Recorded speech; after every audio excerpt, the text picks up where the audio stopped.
Import होता क्या है? इम्पोर्ट का मतलब है कि जब हम किसी दूसरी कंट्री से कोई गुड्स या सर्विस लेते हैं तो उसे इम्पोर्ट ऑफ गुड्स या इम्पोर्ट ऑफ सर्विस बोलते हैं, है ना। तो यहाँ पर हम जो पढ़ रहे हैं पहले इम्पोर्ट ऑफ गुड्स पढ़ेंगे, उसके बाद सर्विस पढ़ेंगे। पहले इम्पोर्ट ऑफ गुड्स का देखना है। तो इसमें सबसे पहली चीज़ है जीएसटी रजिस्ट्रेशन। इम्पोर्टिंग गुड्स के लिए जीएसटी रजिस्ट्रेशन कब मैंडेटरी होगा? Mandatory if your annual turnover exceeds 40 lakh. अगर आपका टर्नओवर 40 लाख से ज़्यादा है, टर्नओवर तो पता ही है आपको, टर्नओवर 40 लाख से ज़्यादा है तो आपको जीएसटी में रजिस्ट्रेशन लेना होता है।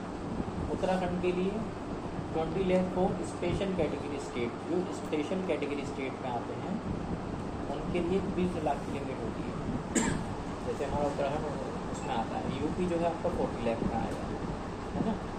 तो 20 लाख से ऊपर टर्नओवर होगा यहाँ उत्तराखंड में तो तब हमें रजिस्ट्रेशन लेना कंपलसरी है। और दूसरे स्टेट में जैसे यूपी है तो उसमें 40 लाख से ऊपर होगा तो रजिस्ट्रेशन लेना कंपलसरी होगा, है ना। एक तो आपको चाहिए इम्पोर्ट ऑफ गुड्स करते हुए जीएसटी रजिस्ट्रेशन। दूसरा इम्पोर्ट एक्सपोर्ट कोड। एक इम्पोर्ट एक्सपोर्ट में भी आपको एक रजिस्ट्रेशन कराना पड़ता है, जिसे इम्पोर्ट एक्सपोर्ट कोड बोलते हैं। Obtain from the directorate general of foreign trade. तो डीजीएफटी से ये नंबर इशू होता है, जैसे इम्पोर्ट एक्सपोर्ट लाइसेंस भी कह सकते हो आप, है ना। तो इम्पोर्ट एक्सपोर्ट का लाइसेंस भी होना चाहिए आपका, चाहे आप एक्सपोर्ट कर रहे हैं या इम्पोर्ट कर रहे हैं तो आपके पास ये आईईसी कोड होना चाहिए, है ना। दूसरा डॉक्यूमेंट, तीसरा पॉइंट इसका जो डॉक्यूमेंट है उसमें क्या है? कमर्शियल इनवॉइस, बिल होना चाहिए आपका, जो आप बना रहे हो, जो गुड्स बेच रहे हो उसका कमर्शियल इनवॉइस बना हो। Bill of lending, airway bill, packing list and GST number. तो इसमें बिल होगा आपका, बिल ऑफ लेडिंग या एयरवे बिल, किस तरह से वो आ रहा है तो उसका एयरवे बिल हो सकता है, बिल ऑफ लेडिंग हो सकता है, पैकिंग की लिस्ट हो सकती है उसमें, और जीएसटी नंबर आपका उसमें होगा। तो ये आपको डॉक्यूमेंट रिक्वायर्ड है। तो ये 3 चीज़ें होनी चाहिए आपके। सबसे पहले जो फर्स्ट स्टेप। सेकेंड स्टेप में क्या होगा? File the bill of entry. आपको बिल ऑफ एंट्री फाइल करनी होगी। What is bill of entry? A legal declaration submitted to custom authorities detailing the import of goods, imported goods, value, quantity, HSN code, etc. तो इसमें आपको उसकी कीमत क्या है, क्वांटिटी क्या है, उसका HSN कोड क्या है, इसकी डिटेल आपको कस्टम डिपार्टमेंट में सबमिट करनी होती है। अपने गुड्स को क्लियर कराने के लिए आप कस्टम डिपार्टमेंट में डिटेल सबमिट करोगे, उसे बोलते हैं bill of entry. How to file, ये कैसे फाइल होती है? Submit electronically via the ICEGATE portal. तो आइसगेट एक वेबसाइट है, उसके थ्रू आप एक बिल ऑफ एंट्री सबमिट कर सकते हो, क्योंकि कस्टम में वहाँ से आपका माल कहाँ जाता है? कस्टम डिपार्टमेंट में। कस्टम क्लियरेंस के लिए आपको करना पड़ेगा। Choose the type of bill of entry. तो 2 तरह की ये बिल ऑफ एंट्री हो सकती है, for home consumption or warehousing. Home consumption का मतलब है for immediate use sale in India. Home consumption से मतलब है कि आप उसे इंडिया में सेल कर सकते हो इमीडिएटली, जैसे आया वैसे ही सेल करना। दूसरा है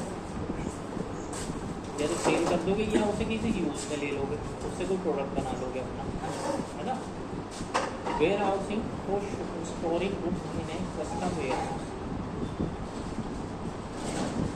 उस गुड्स को या तो आप कस्टम डिपार्टमेंट के वेयर हाउस में रखवा सकते हो। अभी इमीडिएट सेलिंग नहीं होने वाली है, इमीडिएट यूज़ नहीं होने वाला है, तो वो वेयर हाउस में वहाँ पर शिफ्ट कर दिया जाएगा। कस्टमर से निकलने के बाद वेयर हाउस में शिफ्ट कर दिया जाएगा, ठीक है। तो इसमें आप किसके लिए बिल ऑफ एंट्री बना रहे हो उसका आपको ऑप्शन सेलेक्ट करना होगा कि भाई हम होम कंजप्शन के लिए बना रहे हैं या वेयर हाउसिंग के लिए। Step 2, calculate taxes. इसके बाद में आपको इस पर टैक्स का कैलकुलेट करना होगा। बिल ऑफ एंट्री कंप्लीट करने के बाद टैक्स को कैलकुलेट करना होगा, कुछ टैक्स भी जमा कराना है आपको। तो इसमें होगी एसेसेबल वैल्यू। एसेसेबल वैल्यू का मतलब है कॉस्ट ऑफ गुड्स उस माल की कीमत, उस पर जो इंश्योरेंस लगा है और उस पर जो फ्रेट लगा है, ठीक है, उस पर जो क्या लगा है, फ्रेट लगा है। तो ये सब मिलाने के बाद में आपकी CIF वैल्यू बनती है, यानी आपकी जो माल की कीमत है और इंश्योरेंस की कीमत है और फ्रेट की कीमत है, ठीक है। तो ये कीमत आप इस पे जोड़ लोगे, जो भी कीमत आ रही है तीनों, उसके बाद उस पर बेसिक कस्टम ड्यूटी चार्ज करोगे। Leave on the CIF value rate various by total.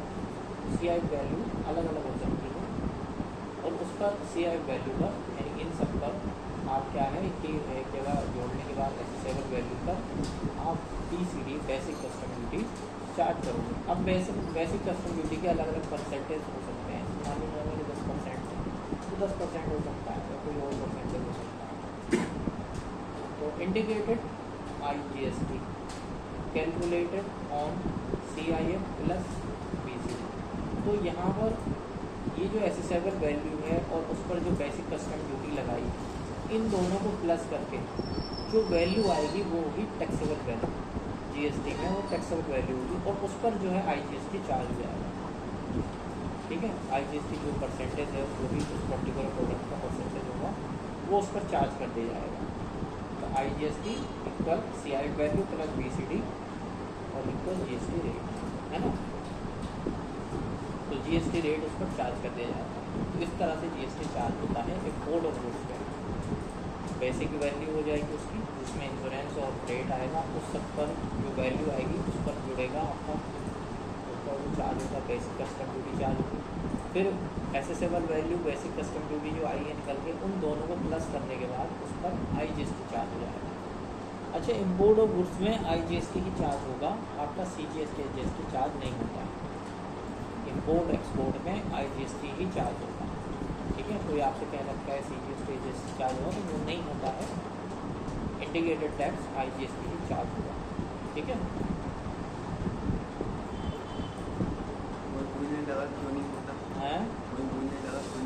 हाँ, क्योंकि वो विद इन द स्टेट नहीं है ना, पहली बात तो ये स्टेट में नहीं है और ये कंट्री में ही नहीं है। तो दूसरी कंट्रीज है तो उस पर IGST का ही जो है आपको चार्ज करना है। CGST GST स्टेट से रिलेटेड मैटर है बस। अगर स्टेट से बाहर भी आप कोई परचेज या सेल करते हैं तो IGST चार्ज होगा, ठीक है।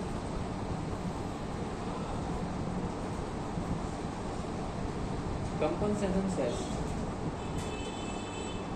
एक होता है, इसमें compensation sales additional sales for luxury sin goods car tobacco. यानी आपने को बाहर वो कार मंगा ली, कार इम्पोर्ट कर ली, आपने इम्पोर्टेड कार मंगा ली किसी दूसरी कंट्री से। तो ऐसे जो लग्जरी आइटम होते हैं, है ना, तो लग्जरी आइटम का मतलब है कि कुछ ऐसे प्रोडक्ट होंगे आपके लग्जरी जिन पर आप कंपनसेशन सेल्स चार्ज कर सकते हैं, है ना।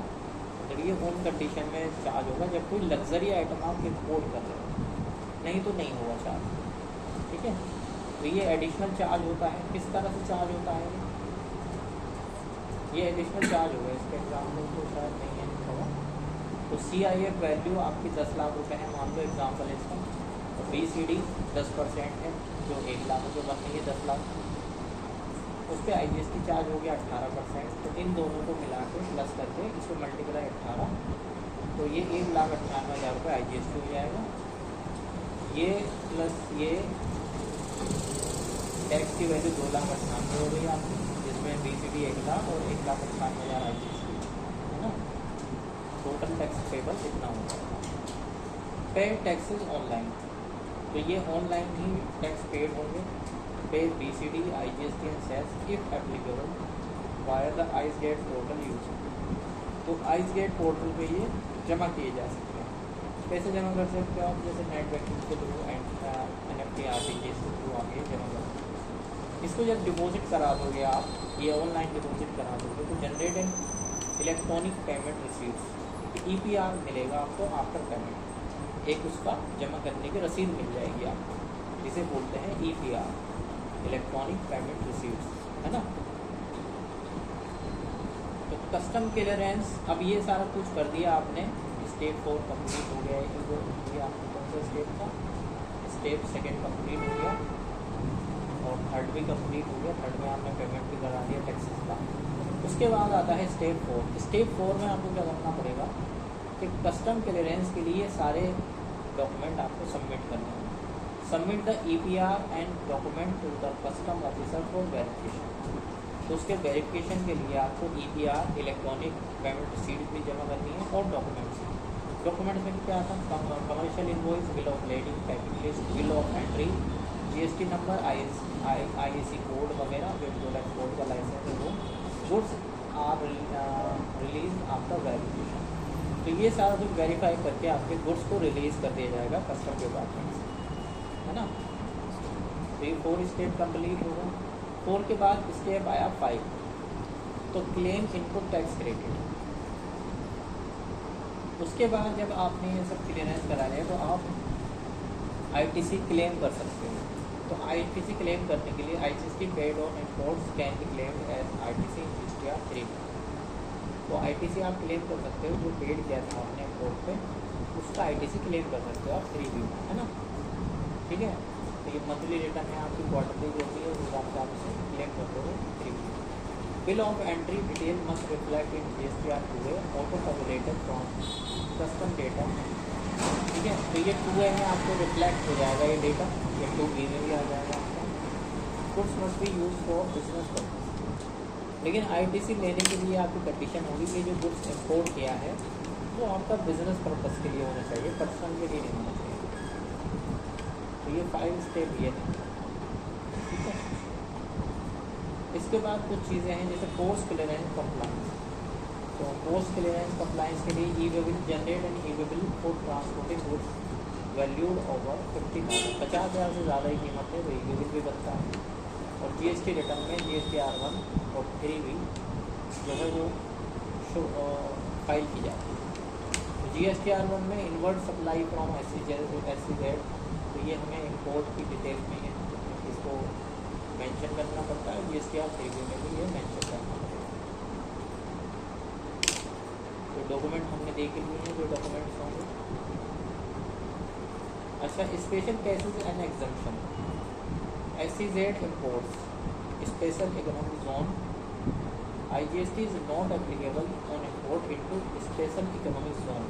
तो अगर आपकी कंपनी स्पेशल इकोनॉमिक जोन के एरिया में है, गवर्नमेंट कुछ एरिया बनाती है स्पेशल इकोनॉमिक जोन, जैसे गुजरात में भी हैं, महाराष्ट्र में है या और जगह है, ठीक है। तो वो स्पेशल इकोनॉमिक जोन में आपकी कंपनी आती है तो आपके ऊपर IGST एप्लीकेबल नहीं होता, यानी बिना IGST चार्ज किए ही आप इम्पोर्ट कर सकते हैं। Exempted goods, life saving drugs, fertiliser and diplomatic goods में भी एग्जेम्प्ट फ्रॉम GST।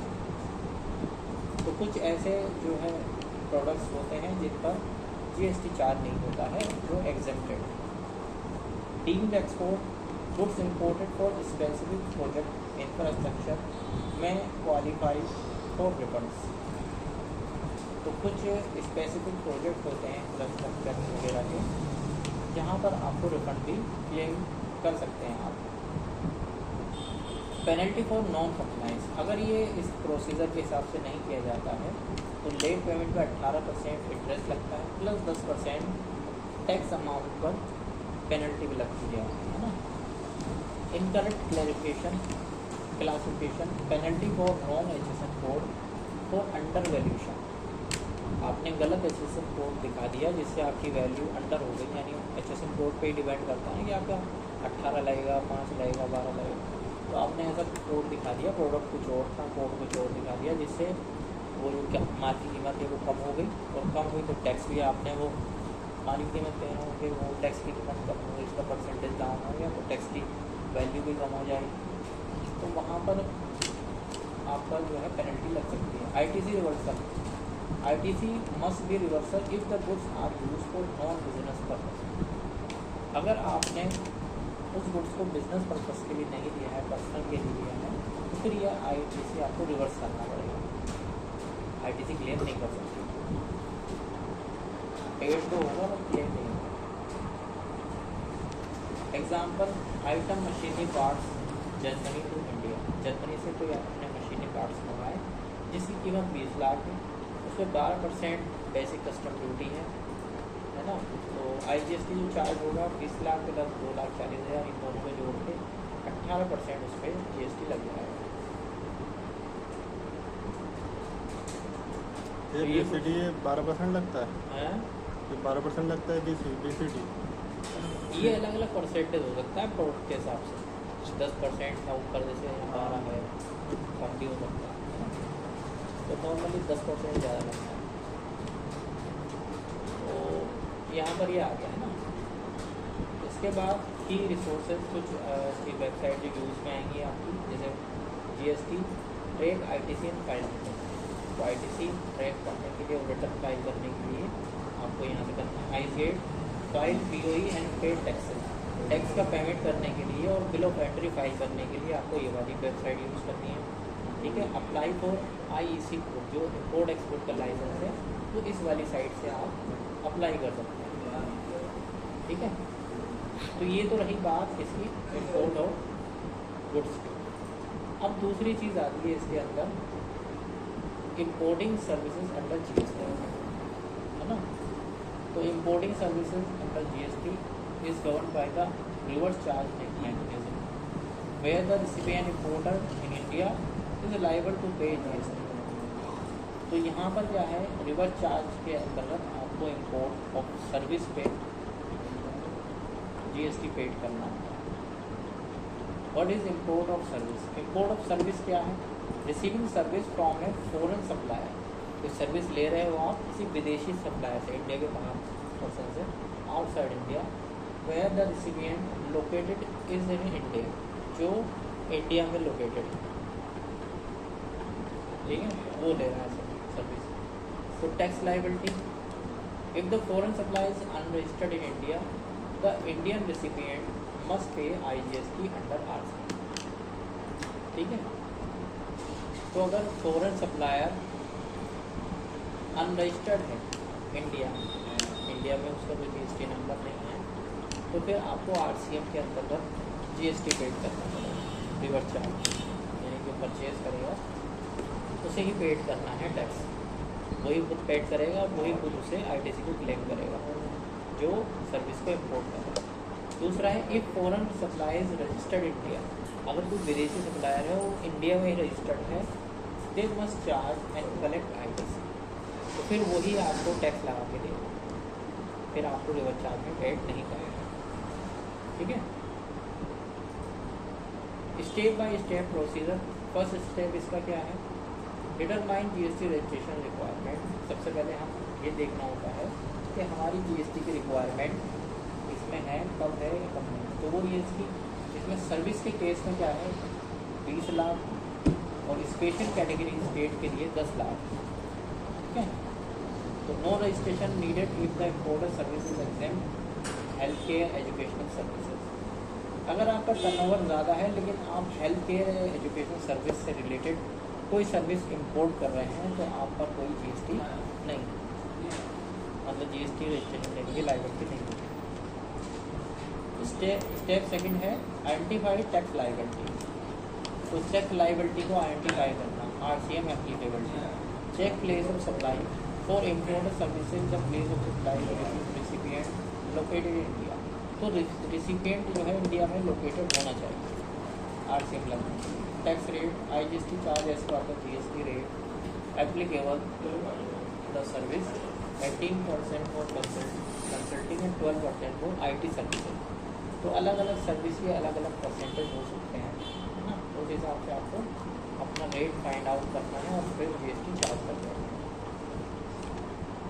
इसमें कस्टम ड्यूटी का कोई मैटर नहीं है, ये गुड्स नहीं है सर्विस।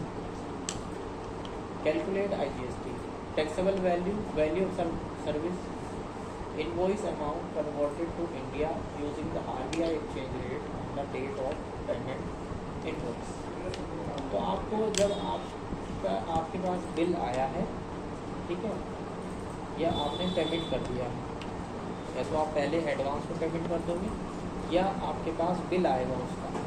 तो जिस डेट को आपका बिल आया है आपके पास तो वो डेट को आप RBI का INR में रेट देखोगे। अगर $1 की कितनी कीमत है आज, तो वो INR में आप चेक करोगे, उस हिसाब से उसकी वैल्यू निकल के आ जाती है ना। इसका फॉर्मूला क्या है, IGST equal service value plus GST। मतलब जो भी IGST का चार्ज होगा, सर्विस वैल्यू उसको GST चार्ज हो जाएगा। 10 कंप्यूटर का नहीं। अब कैसे होगा charge, marketing consultancy from US based form. तो एक मार्केटिंग कंसल्टेंसी है जो US बेस्ड है, फॉर्म है, ठीक है। उसकी वैल्यू है, इनवॉइस वैल्यू $10,000, $10,000 जो है उसकी वैल्यू है। एक्सचेंज रेट है 1 USD इक्वल 75 रुपीज़। तो उसका एक्सचेंज रेट क्या है डॉलर का, 75 रुपये है $1 की। टैक्सेबल वैल्यू हो जाएगी आपकी 7,50,000, है ना। तो IGST चार्ज हो जाएगा आपका इस पर 18%, तो 1,35,000 इसकी वैल्यू है। सर्विस का इस तरह से चार्ज करना। फिर IGST अंडर RCM में क्रिएट करना है आपको। Deposit GST via the GST portal using the electronic cash ledger not through ITC। ठीक है, तो इसे ITC से पेड नहीं कर सकते हैं, आपको अपने पास से पैसा ही जमा करना होता है, डिपॉजिट करना होता है। और ये आपको GST पोर्टल की वेबसाइट पे जाके आप जमा करवा सकते हैं ये पैसे जो RCM में आपको कराना है, ठीक है। अच्छा, इसमें जो है स्टेप बताए गए हैं इन्होंने, उसके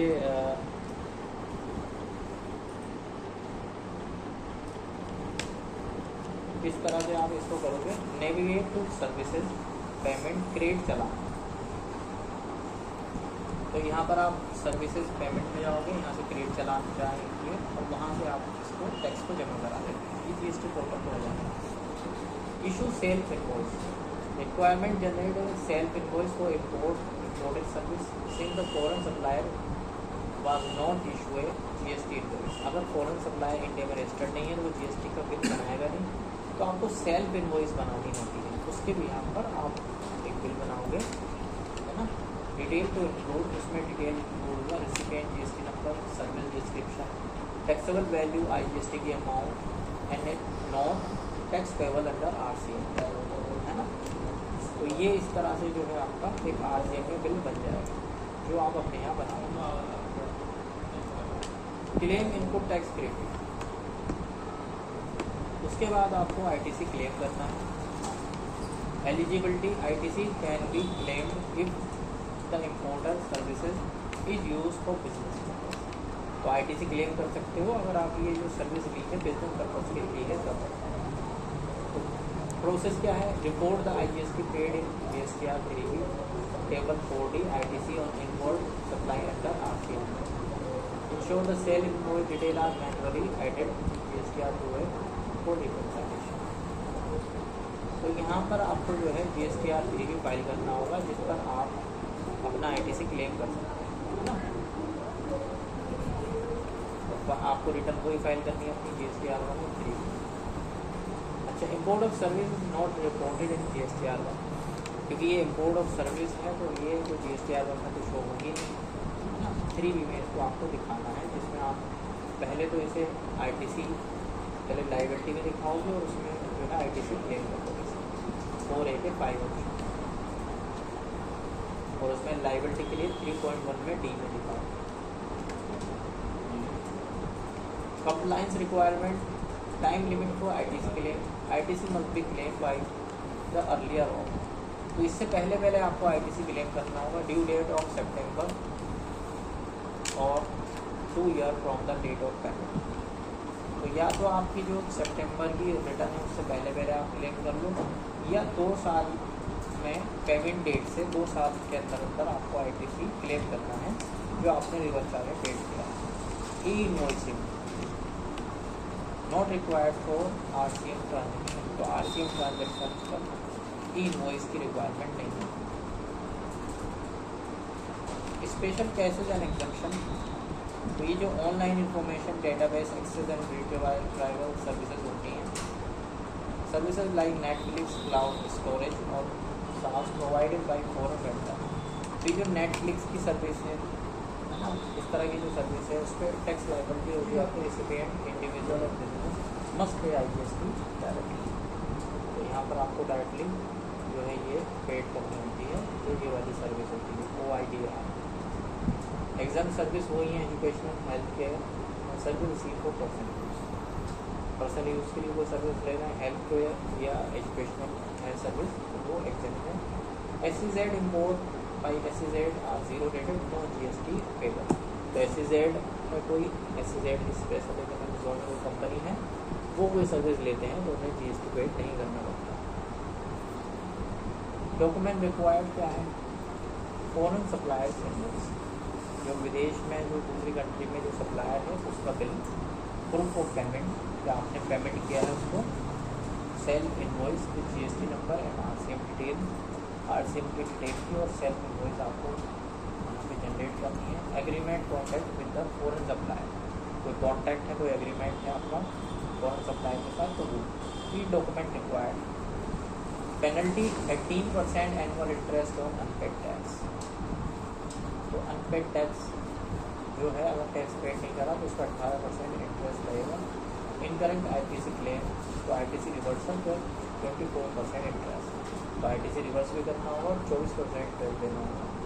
non filing late fee for 20 for in return, तो लेट फाइल यानी GSTR 1 3B को फाइल करते हैं, 3B पे चार्ज होती है। तो अगर वो टैक्स की लाइबिलिटी है उसमें तो 50 रुपये पर डे लगेगा, और नील रिटर्न है तो 20 रुपये पर डे लगती है लेट फीस GSTR 3B को। एग्जाम्पल इसमें है लीगल कंसल्टेंसी फॉर्म है UK फॉर्म, तो UK की फॉर्म है जिसे आपने की लीगल कंसल्टेंसी दी है, तो इनवॉइस की वैल्यू 5000 पॉन्ड हो गई, एक्सचेंज रेट 1 GBP 100 है, 100 रुपये का इसका बॉन्ड की कीमत एक थी, तो ये 5 लाख की कीमत होगी टैक्स वैल्यू, उसके हिसाब से उसका GST चार्ज जाएगा 18%, 90,000 रुपये, और ये आप पोर्टल GST पोर्टल से 90,000 पेमेंट कर दोगे, और ITC क्लेम करने के लिए आप GSTR 3B फाइल कर दोगे, है ना। तो इसमें आपकी 2 वेबसाइट यूज़ आएंगी, एक तो GST पोर्टल और दूसरा आएगा इसमें RBI.org.in, तो ये होगा आपका करेंसी कन्वर्जन के लिए कि आपका रेट क्या चल रहा है, ठीक है। क्विक रेफरेंस ये, ठीक है। तो ये कुछ आपका हो गया इम्पोर्ट ऑफ गुड्स का, ठीक है। इम्पोर्ट ऑफ सर्विस कल बताता हूँ, इम्पोर्ट और एक्सपोर्ट ऑफ गुड्स और सर्विस उसकी थ्योरी कल बताता हूँ, ठीक है। तो ये आपका इम्पोर्ट का, इसमें भी क्वेश्चन हो तो पता लगे।